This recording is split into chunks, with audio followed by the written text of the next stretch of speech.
from Brush and Boltgun.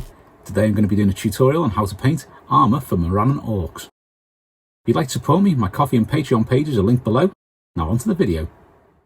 So this is the armour that we're going to be working on today. It's literally just the plates going down the legs, the torso, helmet, the shins, the feet and the forearms too. We're not going to be working on anything else during this video.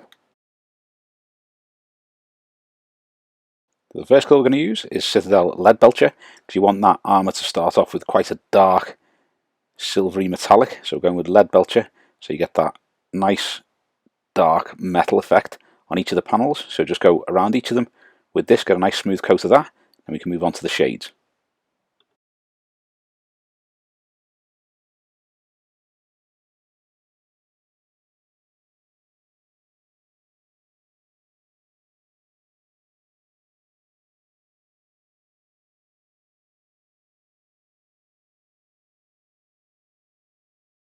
I'm going to work with Citadel Nuln Oil. You're going to be coating each of the armour panels with this. Now you want to give it a reasonably good coat of it. Not so heavy that it pools and leaves really dark patches, or if it gets too thick it can make it go shiny. But you want to give it a good coat so it does dull down each of those armour plates. And if you want it slightly darker, you can give it another coat of this after that.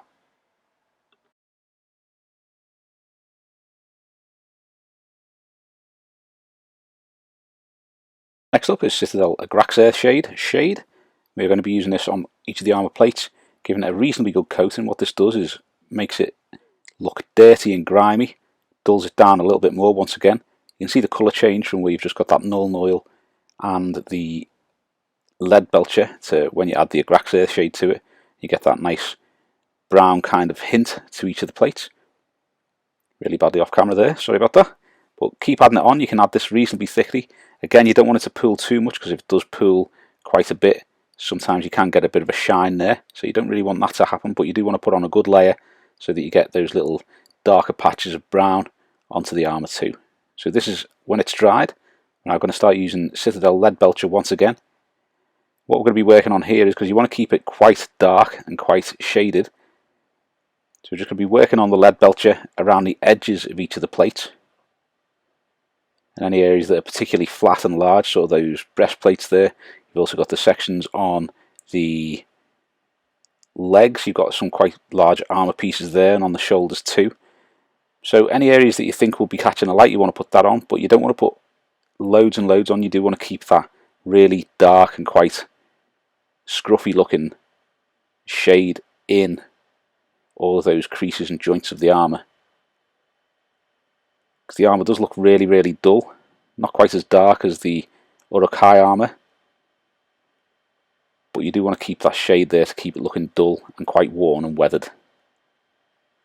Now I'm going to use a little bit of Vallejo Model Air Chrome. All we're going to do here is use a really fine brush and just catch this on some of the edges where it would have been scraped and bashed on things. There's quite a lot of details on this, because the armour tends to have those little kind of flared bits at the end where in the films, if you watch them, it looks like it's curled up, like there's almost little barbs on the armour. So I want to try and pick out some of the details with the Model Air Chrome, just so that those bits stand out, and then any areas where it definitely has some good scrapes and things like that, you can use little bits of Model Air Chrome to put those scrapes on or shine them up.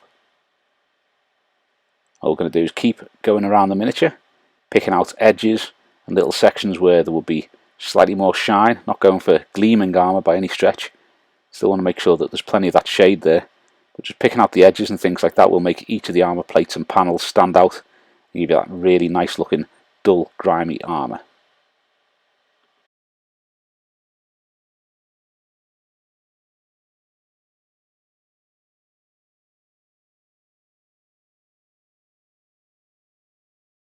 So this is the finished armour. As you can see, you've got the nice shine on the edges, makes all the details stand out, and you've still got all those darker sections in the recesses. And you've also got a rather nice cat hair on the ground too. Thanks for watching. I hope you enjoyed the video, and if you have, please give it a thumbs up and subscribe to the channel so you don't miss any future content. Also, think about subscribing to some of our other social media linked below. Thanks very much. If you like the channel and you enjoy the content and you'd like to support me, my Ko-fi and Patreon pages are linked below. Thanks very much.